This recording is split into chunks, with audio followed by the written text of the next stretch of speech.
Flight 1380. Southwest Airlines Flight 1380 was a regular flight from New York to Dallas on April 17, 2018, a Boeing 737-700. While flying at 32,000 feet, one of the plane's engines on the left side broke apart because a fan blade had a crack that wasn't caught during inspections. The engine pieces hit the plane, breaking a window and causing the air pressure inside to drop quickly. Tragically, a passenger was partially pulled out of the broken window and later passed away. The pilots acted fast, bringing the plane down quickly and safely landing it in Philadelphia. Everyone else on board survived, thanks to the crew's quick thinking. The NTSB investigated and found that the accident happened because the fan blade had tiny cracks from metal fatigue that weren't spotted during maintenance. They also recommended better ways to inspect engine fan blades and more regular checks to make sure something like this doesn't happen again. Alaska Airlines Flight 1282. Alaska Airlines Flight 1282 was a flight from Portland International Airport in Oregon to Ontario International Airport in California, using a Boeing 737 MAX 9 aircraft. On January 5, 2024, not long after takeoff, the plane had a serious problem when a door plug on the left side came off at around 16,000 feet. This caused a large hole in the cabin and a sudden loss of air pressure inside the plane. The crew acted quickly, starting an emergency descent and returned to Portland, where they landed safely on runway 28L. All 177 people on board, including 171 passengers and 6 crew members, got off safely, though 8 people had minor injuries. The NTSB investigated and found that 4 bolts needed to secure the door plug were missing. It looks like these bolts weren't installed properly at the Boeing factory, which allowed the door plug to detach during the flight, causing the sudden loss of pressure. After the incident, the FAA ordered immediate checks on all Boeing 737 MAX 9 planes with similar door setups, leading to 171 planes being grounded temporarily. Further inspections found other planes with loose or missing bolts, raising concerns about Boeing's manufacturing. This led to more attention on Boeing's production practices, and the FAA promised to improve its oversights to prevent this from happening again.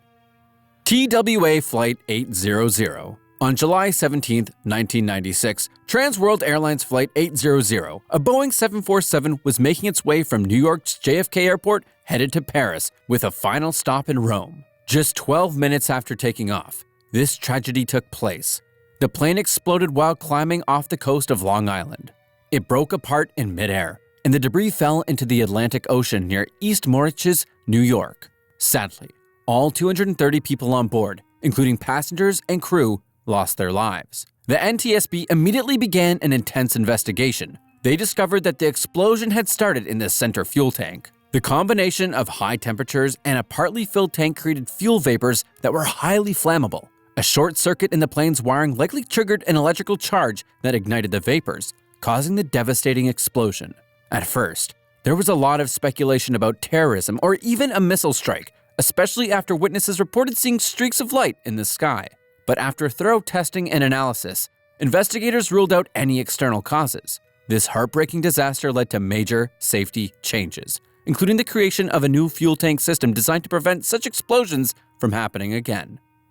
United Airlines Flight 232. On July 19, 1989, United Airlines Flight 232 was on its way from Denver to Chicago, with a final stop in Philadelphia. While flying at 37,000 feet, the plane's tail-mounted engine suddenly failed. The engine broke apart because of a hidden crack in a key part, and the flying debris cut through all 3 of the plane's hydraulic systems. This left the pilots without any normal controls to steer the plane.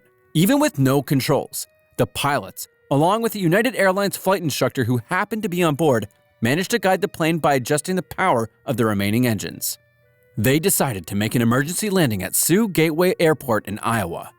Unfortunately, as the plane touched down, it broke apart and caught fire. Out of the 296 people on board, 112 lost their lives, but 184 survived, many with serious injuries. Investigators from the NTSB found that the engine failed due to a hidden crack that wasn't caught during maintenance checks. And the loss of all hydraulic systems was incredibly rare, but happened because the hydraulic lines were placed too close together near the tail engine.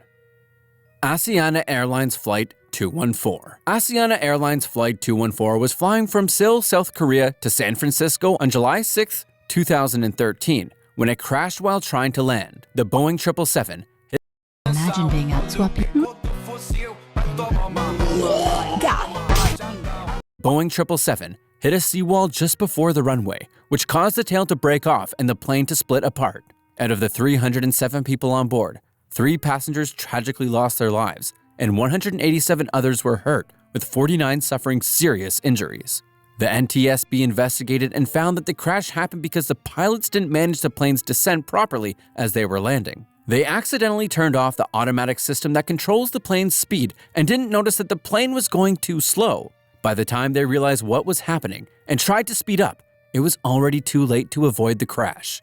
The investigation also found that the system controlling the autopilot and auto throttle were complicated and not explained clearly in Boeing's manuals or Asiana's pilot training. On top of that, the pilot flying the plane didn't have enough experience landing manually, and the instructor wasn't supervising closely enough. Fatigue among the flight crew also likely made things worse.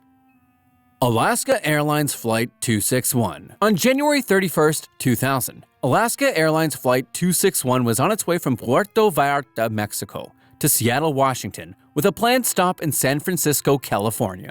Sadly, the flight took a devastating turn when the plane, a McDonnell Douglas MD-83, crashed into the Pacific Ocean near Anacapa Island, California. All 88 people on board, including passengers and crew, lost their lives. During the flight, the pilots reported problems with the horizontal stabilizer, a part of the plane that helps control its up and down movement. They tried to fix the issue and keep the plane steady, but they eventually lost control. The plane went into a rapid dive and crashed into the ocean. An investigation by the NTSB found that the crash happened because a key part of the stabilizer system, called the jack screw assembly, had worn out. The threads in the assembly's Acme nut were too worn down because they hadn't been properly lubricated. Alaska Airlines had extended the time between maintenance checks, and the FAA had approved this. Unfortunately, the design of the MD-83 didn't include a backup system to prevent this kind of failure, which led to the tragedy. Delta Airlines Flight 1141. Delta Airlines Flight 1141 was a regular flight from Dallas to Salt Lake City on August 31, 1988. Shortly after takeoff, the plane, a Boeing 727, crashed past the end of the runway at Dallas-Fort Worth Airport. It hit some equipment on the ground and caught fire. Out of the 108 people on board, sadly, 14 lost their lives, and 76 others were hurt. The investigation found that the crash had happened because the pilots didn't set the plane's wing flaps and slats correctly before takeoff. These are important for helping the plane lift off the ground. On top of that, the warning system that's supposed to alert the crew if something is set up wrong didn't work because of issues like corrosion and a misaligned button. The report also pointed out problems with Delta's training, procedures, and checklists. These weren't updated fast enough after the airline grew quickly and merged with another company. The FAA was also criticized for not doing enough to make sure Delta fixed these problems sooner. United Airlines Flight 553. United Airlines Flight 553 was a flight from Washington to Omaha with a stop in Chicago on December 8, 1972. As the Boeing 737 was getting ready to land at Chicago Midway Airport, the crew was told to go around because another plane was still on the runway. The pilots tried to follow the go-around instructions, but the plane didn't gain enough speed or altitude. It ended up hitting trees and houses in a neighborhood near the airport, causing a massive fire that destroyed several homes. Out of the 61 people on board, 43 sadly lost their lives, along with 2 people on the ground. After investigating, the NTSB found that the main cause was the captain not keeping the plane's speed under control or properly handling the go-around. The report also highlighted that the crew was distracted by unnecessary conversations during this critical time. They also forgot to retract the plane's spoilers, which made it hard for the aircraft to climb. This crash was the first deadly accident involving a Boeing 737 since it began flying commercially in 1968. Southwest Airlines Flight 1248. Southwest Airlines Flight 1248 on December 8, 2005. The Boeing 737 tried to land at Chicago Midway Airport during heavy snow and poor visibility.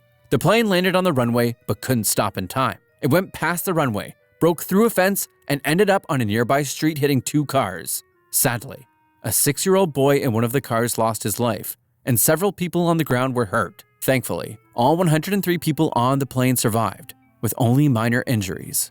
The NTSB investigated and found several reasons for the accident. The main issue was that the pilots decided to land without making sure the runway was safe for braking in the snowy conditions. On top of that, the reverse thrusters, which helped slow the plane, were activated too late after the landing. The plane's automatic braking system was also set too low for the slippery runway. At the time, Southwest Airlines didn't have rules requiring pilots to calculate whether the plane could stop safely on icy or snowy runways, which led to an overestimation of how well the plane could stop.